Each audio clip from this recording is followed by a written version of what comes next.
On this month's Mortgage Monthly, brought to you by the fine folks at CU Members Mortgage, we have CU Members Mortgage's very own Joe Polaski talking about the very timely topic of outside-the-box portfolio loans. Really good one here, so check it out. Thank you all for joining us. It is 10 a.m. here on the West Coast, and Joe Polaski from CU Members Mortgage. It's 1 o'clock your time on the East Coast, right? Yes, sir. Beautiful New England. All right, beautiful. Yeah, it's gorgeous there this time of the year, right? Yep. Could not be a nicer day today. Awesome. Well, glad to hear it, Joe. And thanks again for joining us today as our special guest from CU Members Mortgage, talking our monthly Mortgage Monthly. And this is a July 2021 episode. And today we're talking about outside the box portfolio loans. But before we get to that, Joe, I just got to ask, how's it going? Everything A-okay in New England these days? You said it was a gorgeous day there? Gorgeous day today. We've had 3 weeks of rain every day. We have had 13 inches of rain for July, which shattered the old record of 4 inches. What? So mushrooms growing everywhere. If I only knew which ones to eat.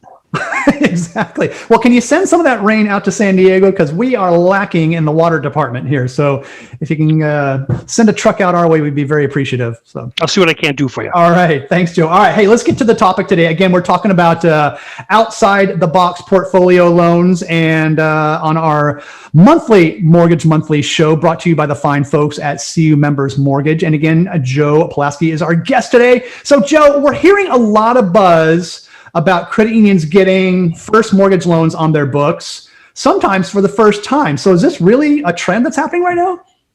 Hi, Mike. And yes, thanks for inviting me to talk about the subject.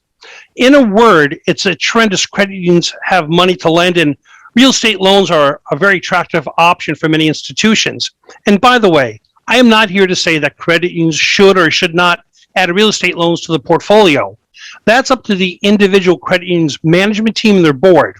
What I will say, though, is that many credit unions are doing this. Mm-hmm. Many are doing it for the first time, and I think many of them are missing huge opportunities. Yeah, and so, obviously missed opportunities are generally a bad thing. So can you tell us a little bit more on this one? Can you expand? Yeah, absolutely. Credit unions are beginning to make mortgage loans, who want to make mortgage loans, invariably start out by saying, we only approve loans that are eligible for sale in the secondary market. And to be clear, there's nothing wrong with that approach. Right. Well, what it means is that your credit union is offering the exact same product as every other lender in town. And when everybody in town is selling the same product, competition usually, when everybody in town is selling the product, competition usually comes down to price. Mm-hmm. Conversely, if you can identify a niche associated with your community and your membership, and create a mortgage loan product that is not a cookie-cutter clone, you have something that differentiates your credit union. You don't have to race to the bottom with price when you do that. Mm-hmm. You might even attract new members who want what they can only get at a credit union. This sounds super intriguing. So what sort of niche are we talking about here? Well, it could be any one of a number of things. Okay. But hopefully it's something that addresses the need of your membership or your community. Let me give you some examples. Here in New England, we see a lot of log cabins or houses off the grid. Mm-hmm. In Pennsylvania, it could be having a natural gas well somewhere on your property. This morning, I was talking to a small credit union in Jamaica Plains, New York, that's associated with a hospital, and they're looking to find some programs to allow incoming PAs and doctors to be able to access mortgage money more readily. And sometimes it has to do with unique characteristics of your membership. That could be anything from accommodating seasonal income workers or ITN loans to physician loans for future high earners. Mm-hmm. And it can also be the product itself. Hybrid ARMs, step payments, really the possibilities are endless. Yeah. And one last example, the agencies have recently advised lenders that they're tightening limits on second homes and investment properties. And to me, this signals a golden opportunity that may yield some high quality portfolio loans. So, but isn't creating a sellable loan less risky? I mean, if, for instance, if a loan is eligible for sale to Fannie Mae, doesn't that imply a certain level of safety here? Well, let's start with this. Okay. Fannie Mae will purchase loans at 97% loan to value for borrowers with little or no cash reserves. In other words, Fannie Mae is willing to buy a much more risky loan than most credit unions would put in portfolio. Mm-hmm. So agency eligibility does not automatically equal low risk. So doesn't the simple fact that you can sell the loan give the credit union a safety valve here? Well, yes and no. If you sell it immediately, sure, you've transferred the risk along with the loan. But credit unions need to know that loans have a sell-by date, just like produce at the supermarket. And that agency eligibility expires after only a few months. Yes, you can sell any asset at a discount, but credit unions need to understand that seasoned loans aren't as easy to sell as some may think, and they need to be prepared to hold these loans for the long term. Yeah, no doubt, no doubt. So I totally get that. So sell them right away or keep them for the duration, right? So anything else we should know about the sellable mortgage loans here? Well, the other thing to realize about agency eligibility is that both Fannie and Freddie have loan level pricing adjustments, or LLPAs, which is another way of saying risk-based pricing. This again is an example of a way that credit unions sell themselves short. They get a favorable AUS finding and declare the loan saleable without factoring in all of the risk compensation that's built in with the LLPAs.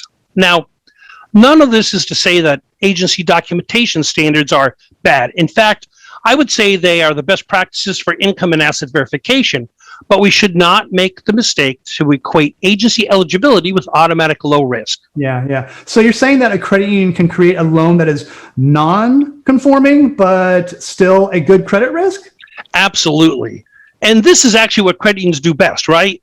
I mean, it's really in our roots, isn't it? I mean, that's how many credit unions got their start, making loans to members that others wouldn't make. Yeah, exactly. So are there additional benefits aside from the ones we've already discussed here in portfolio lending? Well, there's a lot of benefits, but two that readily come to mind are member retention and portfolio diversification. Let me explain what I mean. Okay. Regarding the first point, member retention, most everyone agrees that when a credit union retains a mortgage, their member tends to avail themselves of the other services the credit union's offering: car loans, second mortgages, credit cards, etc. The main reason for this, because the portfolio mortgage acts as a financial anchor to the member. And my second point is that since these niche loans are not agency friendly, they'll be far more likely to stay on the credit union's books. The credit unions that diversify their loan portfolios will improve their profitability as well as the long-term viability of their portfolio's performance. Yeah, so it sounds like the outside-the-box portfolio loans can be a good decision for a credit union. So that said, if a credit union is thinking about adding non-standard mortgages to their portfolio, what should their first steps be? Well, first, you have to have sound real estate lending practices, either internally or in conjunction with a business partner. Next, you should develop a strategy and a target niche. Be careful, though, when approving non-conforming loans as exceptions to accommodate unique situations. You should be able to say to your examiner, this is our strategy, this is our plan, and this is how we will assess and manage risk, and these are the controls we have in place. Yeah, that sounds great. Anything else here, Joe? Well, I really want to emphasize that non-conforming does not mean subprime. There may be a viable risk-reward strategy for some prime real estate lending, but that's really outside the scope of today's conversation. We believe there's a significant low-risk opportunity without making adjustments to credit quality or underwriting standards. And finally, and this is the most important thing, don't be passive about portfolio lending. Think about the needs of your credit union membership and build a portfolio program to meet those needs. Once you've done that, work your plan diligently to bring these loans into portfolio. And finally, to summarize, there's an untapped opportunity for credit unions to provide quality, performing mortgages to their portfolio while meeting their members' needs. Like the movie says, if you build it, they will come. Yeah, no doubt, no doubt. The significance of this right now, Joe, it just seems tremendous for credit unions. Is that kind of a correct assumption there? Oh, absolutely. With second mortgages and car loans getting difficult to do because there's no cars. Right. Credit unions are constantly looking for an investment potential, and being able to do portfolio loans is really something that will benefit them in the long run. I've had a lot of conversations just this week about this very topic with some of my credit union partners. Well, that's good to hear. Good to hear. And this is such great information too, and very timely as well. So we appreciate your time and your expertise. And as a reminder, for those of you, if anybody missed, like I said, halfway through when I pressed the record button, I apologize. That's live. That's live stuff for you. But anyway, the recording will be posted up on CU Broadcast Livecast page a little bit later today, and we'll promote that as well over the weekend. But yeah, so it'll be posted there. And if you guys have any questions, hit up Joe. I mean, he's the expert here, so give them a shout, and we'll have his contact information in the show notes as well, so people can get right to you. Anything else to add, Joe? This is fantastic stuff again. I appreciate it. I appreciate your time today and letting me talk to credit unions about something they may not be thinking about. So I really appreciate it. Yeah, any type of opportunity out there, especially these days, is so appreciated for on the credit union side, I'm sure. So just to get back up and running in our post-pandemic life that we're about to embark on soon. So, alrighty, Joe. Well, I'm going to let you get back to work because you've got a lot on your plate. So again, we appreciate your time, and everybody, stay tuned for next month's CU Members Mortgage Monthly here on CU Broadcast Live. And yeah, thank you so much for attending, and tune in again next month. We'll see you in 30 days. Great. Thanks, everybody.